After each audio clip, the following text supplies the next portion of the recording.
ഭരണഘടന പൊളിച്ചെഴുതാൻ വേണ്ടി നിയോഗിക്കപ്പെട്ട 2 കമ്മീഷനുകൾ, പൂഞ്ചി കമ്മീഷനും വെങ്കടചലയ കമ്മീഷനും അടിവരയിട്ട് പറഞ്ഞൊരു കാര്യമാണ്, ഗവർണർ എന്നുള്ള സ്ഥാപനം അത് ഭരണഘടനാപരമായ ഒരു സ്ഥാപനം. അതിനപ്പുറത്തേക്ക് ആ ഒരു സ്ഥാപനത്തെ നീട്ടിയെടുക്കുന്നത് ഗുണകരമല്ല. അത് പറയാനുള്ളൊരു പശ്ചാത്തലം ഉണ്ടായിരുന്നു. സംസ്ഥാനങ്ങൾ അവരുടെ വിയർപ്പും രക്തവും ഉപയോഗിച്ച് പടുത്തുയർത്തിയ സ്ഥാപനങ്ങളിലും മുകളിൽ ഈ കെട്ടിയിറക്കിയ ആൾക്കാർ ഭരണം ആരംഭിച്ചു. ഇന്ന് കേരളത്തിലെ സർവകലാശാലകൾ ആര് ഭരിക്കുന്നു എന്ന് ചോദിച്ചാൽ ഗവർണറാണ് ഭരിക്കുന്നത്. ഈ ഗവർണർക്ക് ഈ സംസ്ഥാനത്തോടോ ഇവിടുത്തെ ജനങ്ങളോടോ വിദ്യാർത്ഥികളോടോ എന്ത് പ്രതിബദ്ധതയാണ്? ഒരു പ്രതിബദ്ധതയില്ല. അദ്ദേഹത്തെ നിയോഗിച്ച ഒരു പ്രത്യയ ശാസ്ത്രത്തോട് മാത്രമാണ് അദ്ദേഹത്തിന്റെ കൂറ്. എത്ര എളുപ്പം ഏറ്റവും കൂടുതൽ പോരടിക്കും പ്രതിരോധിക്കുമെന്ന് നമ്മൾ വിചാരിച്ച നമ്മുടെ സംസ്ഥാനം പോലും അതിന് കീഴടങ്ങി എന്ന് നമ്മൾ നോക്കുക. എത്ര എളുപ്പത്തിൽ നമ്മൾ കീഴടങ്ങി. നമ്മുടെ സർവകലാശാലകൾ മുഴുവൻ നമ്മളിൽ നിന്ന് നഷ്ടപ്പെട്ടു. ഇനി അവിടെ സിലബസുകൾ മാറും. അധ്യാപക നിയമനങ്ങൾ, ഞാനൊരു ഉദാഹരണം പറയാം. ഞാൻ പഠിച്ച JNUല് 300 ടീച്ചിങ് പോസ്റ്റ് ഉണ്ട് ഒഴിവ്. അതിൽ 180 200 പോസ്റ്റുകൾ ഫില്ല് ചെയ്തു. ഇപ്പം എല്ലാ തസ്തികളിലേക്ക് നിയമിക്കപ്പെട്ടവര് ഒരു പ്രത്യേക പ്രത്യയശാസ്ത്രത്തിന്റെ വക്താക്കളാണ്.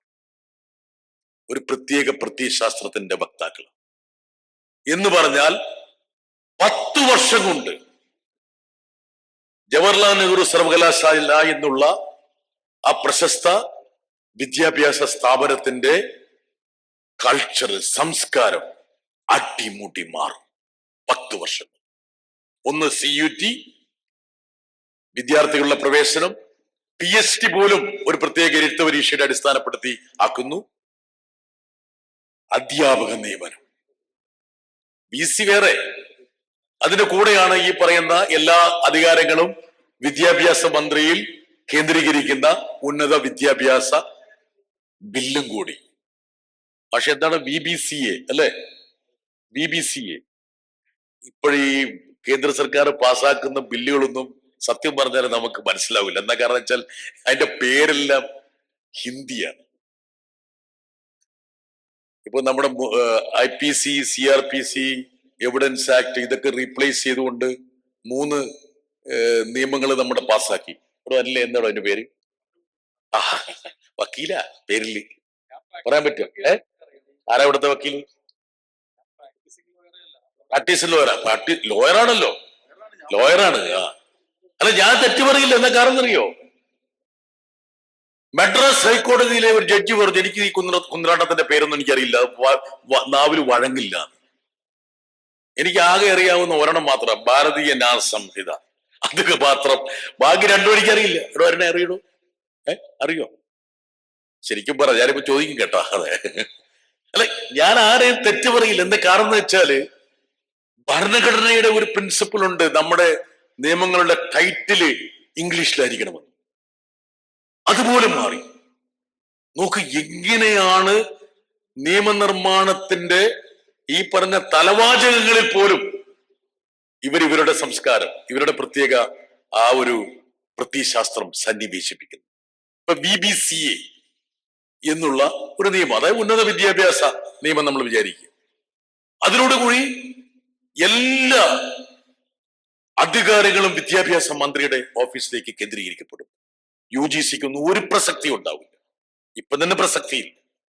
അപ്പോൾ ഓരോ നടപടികളിലും ഞാൻ സൂചിപ്പിച്ചതുപോലെ സെൻട്രലൈസേഷൻ, കൊമേഴ്സ്യലൈസേഷൻ, സോഫ്റ്റനൈസേഷൻ, ഇതിന്റെ ഒരു ബഹിർസ്ഫുരണങ്ങളായിട്ടാണ് നിയമനിർമ്മാണങ്ങളും നടപടികളും എല്ലാം വന്നു ഭവിച്ചിരിക്കുന്നത്.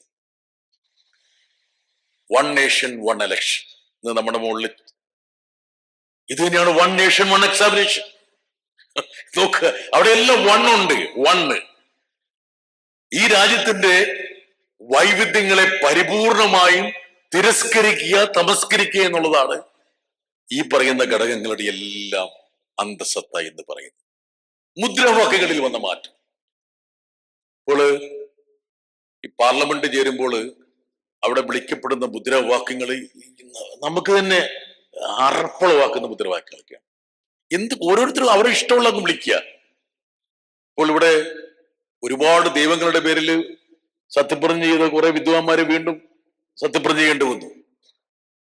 ഭരണഘടനാ അസംബ്ലിയിൽ ആകെ 2 മുദ്രാവാക്യങ്ങളെ മുടങ്ങിയിട്ടുള്ളൂ: ജയ് ഹിന്ദും ഇൻക്ലാബും മാത്രം.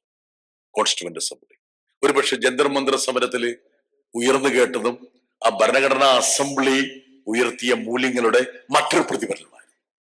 അംബേദ്കറിനൊപ്പം ഭഗത് സിംഗ് കൂടി സ്ഥാനം പിടിക്കുന്ന ഒരു തലത്തിലേക്ക് ആ സമരത്തെ മാറ്റി, അല്ലെങ്കിൽ സമരം മാറി എന്നുള്ളതാണ്.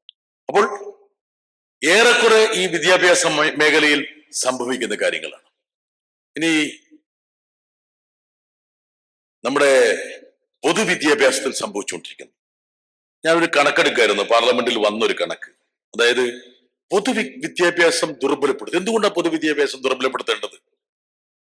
വ്യത്യസ്ത മതക്കാര്, വ്യത്യസ്ത ജാതിക്കാര്, വ്യത്യസ്ത സംസ്കാരക്കാർ എല്ലാരും കൂടി ഒരുമിച്ച് കോർക്കപ്പെടുന്ന ഒരു വിദ്യാഭ്യാസ സംസ്കാരം എന്ന് പറയുന്നത് ഈ പ്രത്യയശാസ്ത്രത്തിന് ഒരിക്കലും പഥ്യമായ കാര്യമല്ല.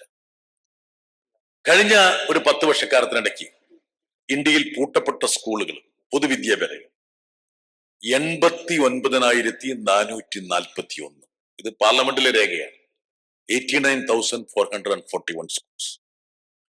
ഇതിൽ 65,000 സ്കൂളുകളും അടച്ചുപൂട്ടിയത് ഏറ്റവും കൂടുതൽ പൊതുവിദ്യാലയങ്ങൾ ഇനിയും അനിവാര്യമായ BJP ഭരിക്കുന്ന സംസ്ഥാനങ്ങളിലാണ്. അതായത് 89,000 സ്കൂളുകൾ അടച്ചുപൂട്ടിയപ്പോൾ അതിൽ 65,000 സ്കൂളുകളും BJP ഭരിക്കുന്ന സംസ്ഥാനങ്ങളിലാണ്. ആ സംസ്ഥാനങ്ങളിലാണ് യഥാർത്ഥത്തിൽ വിദ്യാഭ്യാസ സ്ഥാപനങ്ങൾ കൂടുതൽ വേണ്ടത്. നോക്കൂ എങ്ങനെയാണ് നമ്മളെ വിദ്യാഭ്യാസം തലകീഴായി പോകുന്നു. അതിന് കണക്ക് നോക്കിക്കഴിഞ്ഞാൽ വളരെ രസകരമാണ്. ഉത്തർപ്രദേശിലാണ് ഏറ്റവും കൂടുതൽ സ്കൂളുകൾ പൂട്ടപ്പെട്ടത്. അതിനനുസൃതമായിട്ട് സ്വകാര്യ സ്കൂളുകൾ അവിടെ ആരംഭിക്കുകയും ചെയ്തു.